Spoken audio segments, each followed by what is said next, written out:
No século XIV, um historiador muçulmano chamado Ibn Khaldun escreveu sobre antigos impérios e como as primeiras civilizações surgiram ao longo dos principais rios, o Vale Huanghe na China, Rio Indo no Paquistão e o mais famoso, o Rio Nilo no Egito. O historiador escreveu como esses rios permitiam fácil acesso ao comércio e a partir daí evoluir para as cidades e depois para as civilizações. Mas o mais interessante foi que Ibn Khaldun escreveu sobre o padrão da história.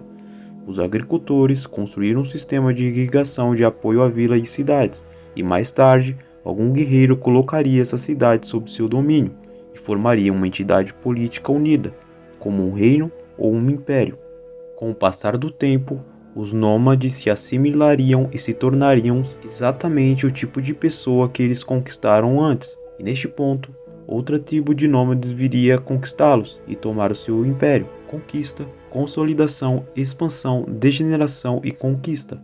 Este foi o padrão sobre o qual Ibn Khaldun escreveu. Seja muito bem-vindo ao Caspian Report Brasil. A primeira civilização da Terra foi entre o rio Tigre e Eufrates, mais tarde conhecido como Mesopotâmia e Babilônia. Menos conhecido ainda são os Sumérios, que começaram tudo. Eles uniram as cidades próximas ao rio Eufrates em uma única rede chamada Suméria. Foram eles que inventaram a escrita, a roda, o carrinho, etc. Mais tarde, os acadianos, um povo montanhoso do norte, conquistaram a Suméria, e seu líder Sargon de Acádio se tornou o primeiro conquistador conhecido pelo nome. Na época, este era o maior reino, e foi quando Sargon disse a famosa frase, abre aspas, agora, qualquer rei que quiser se considerar meu igual, onde quer que eu vá, deixe-o ir. Fecha aspas. Ele basicamente disse, vamos ver se alguém vai conquistar tanto quanto eu.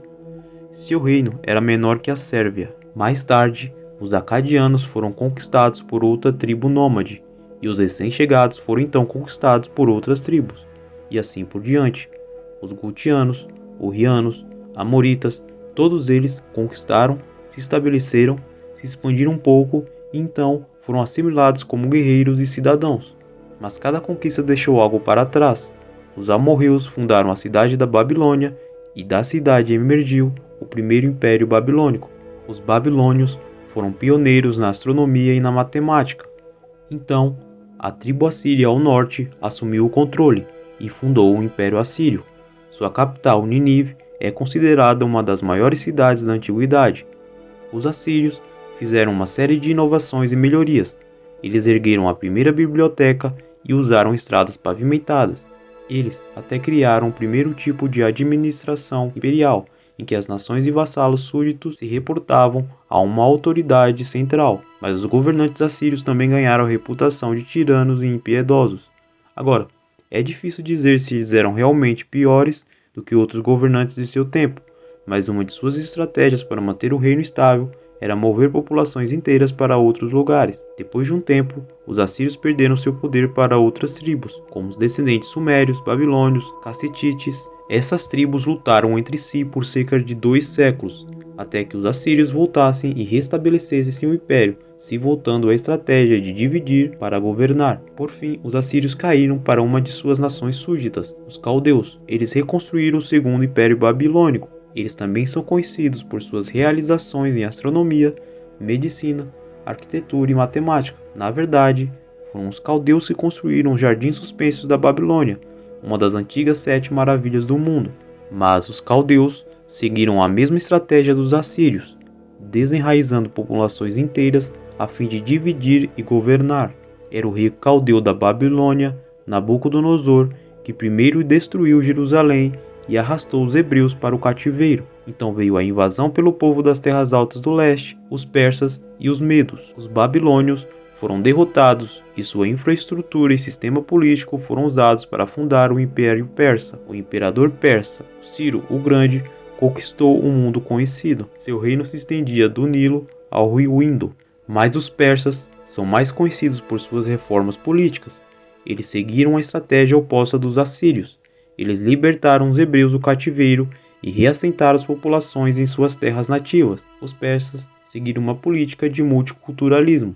as pessoas foram autorizadas a viver como quisessem e adorar quaisquer deus que eles quisessem, desde que se paguem os impostos à autoridade central. Eles emitiram uma moeda comum e construíram uma vasta rede de estradas em todo o império. As bibliotecas persas eram tão grandes que há de fato mais informações sobre este período 3.000 anos atrás do que na Europa há 1.200 anos.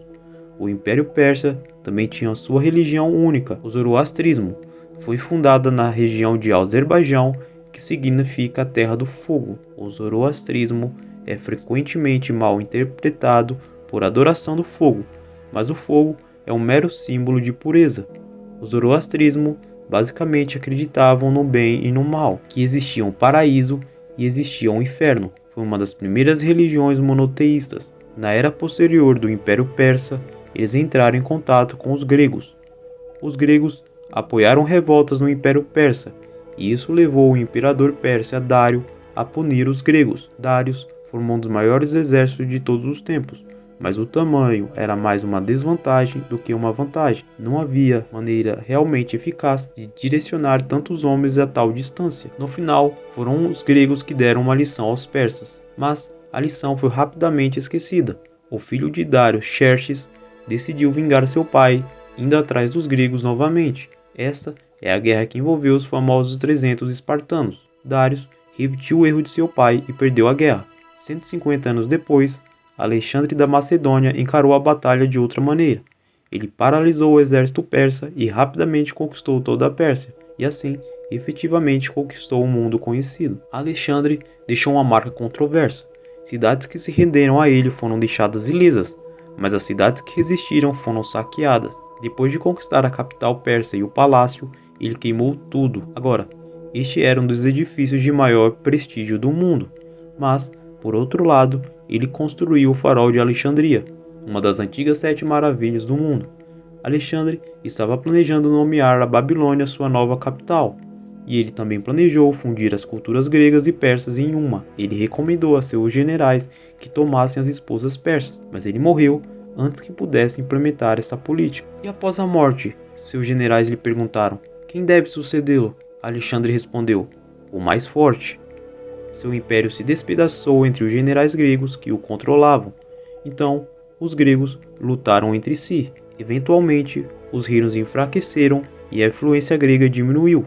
A identidade persa ressurgiu e outro império foi formado, Parta. Eles não ocupavam exatamente o mesmo tamanho do Império Persa anterior, mas os partos usavam a estrutura política existente e estabeleceram um império. Posteriormente, eles foram assimilados à língua persa e com o tempo tornaram-se persas também. Os partas não deram nenhuma contribuição significativa à arte e à cultura, simplesmente porque eles não ligavam para isso. Afinal, os partas eram um povo guerreiro nômade, mas o que lhes faltou em cultura, eles compensaram na guerra. Eles foram os primeiros a usar a catáfrata, um cavaleiro em uma armadura de metal cavalgando em um cavalo com armadura. Isso mais tarde influenciaria os cavaleiros do Império Romano e a partir daí os cavaleiros feudais europeus. Mas os partos também usavam cavalaria leve, que fingia fugir no meio da batalha. Isso enganava o outro exército, quebrando a formação. Então, os cavaleiros partas de repente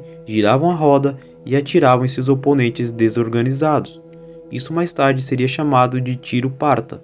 Eles usaram essas táticas e lutaram contra o Império Romano. Quando o cristianismo começou a se espalhar, os partos não se importavam, porque favoreciam o zoroastrismo. No século III, um rebelde provinciano derrubou o último dos partas e fundou a dinastia Sassanida. Eles também rapidamente se expandiram e ocuparam o mesmo território que os partos tinham. Os sassanidas reformaram o império e apagaram os últimos vestígios da influência grega. Eles construíram enormes monumentos, edifícios e cidades. O zoroastrismo tornou-se a religião oficial. Na mesma época, o Império Romano estava caindo aos pedaços. O imperador romano dividiu o império em dois para fins administrativos, mas toda a riqueza estava no leste, e quando as tribos germânicas se mudaram para as partes ocidentais do império, o governo encolheu, a lei e a ordem. O comércio decaiu, e eventualmente a parte ocidental do Império Romano entrou em colapso, e a Europa entrou na Idade das Trevas. Mas a parte oriental do Império Romano ainda sobreviveu.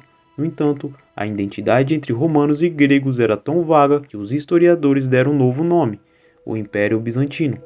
Os bizantinos mantiveram a cultura romana. Por exemplo, a maioria das pessoas podem citar poetas e filósofos romanos e gregos, como Platão, Aristóteles, Júlio César, Augusto, etc. Mas poucas pessoas podem citar 2 poetas bizantinos. Este império durou mais de 1000 anos, mas poucas pessoas podem citar 5 eventos que ocorreram no império. Ainda assim, Bizâncio era uma superpotência naquela época, sendo um outro império persa. Eles lutaram entre si em várias guerras que geralmente terminavam em um impasse, mas ambos os impérios negligenciaram o desenvolvimento de seus vizinhos do sul. A Península Arábica estava prestes a despertar. E esse foi o Caspian Report Brasil. Se você, assim como eu, aprecia o conhecimento, dê like, comente e compartilhe para que mais pessoas tenham acesso a esse vídeo. Um forte abraço e câmbio. Desligo.